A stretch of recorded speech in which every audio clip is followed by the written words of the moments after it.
Business is good, but we always want more. That's why we set goals. During a recent Howard Hanna meeting at the Wadsworth office, Jill Renee Hill, a driven realtor, was recognized by her peers. Our second cover girl is Jill Renee Hill.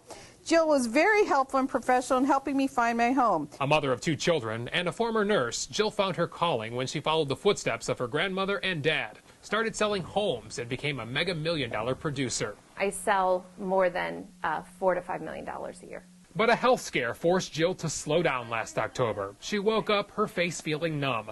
The scary sensation continued when she went to an open house at this Bath Township home. The numbness spread to her right arm and leg. The next day, she drove to an Akron hospital. They did the MRI and came back in and said, "You have a brain bleed." And worse, Jill was initially told nothing could be done. Hopefully, the bleeding would stop. The thought of having something in my brain that could bleed at any time was very, very stressful. But Jill's symptoms worsened. She had blurry vision and decided to get a second opinion. There's a large area here where this is hemorrhage on an MRI scan. So a microhemorrhage in the brainstem can be quite catastrophic. Cleveland Clinic neurosurgeon Dr. Andrew Bauer says if not fixed, the bleed in the brainstem could have affected Jill's motor function or threatened her life. Generally not, but in the brainstem it can be because it can affect breathing and even things like vital signs. Dr. Bauer says the brainstem is the deepest part of the brain and accessing it can be difficult. He recommended a rare form of brain surgery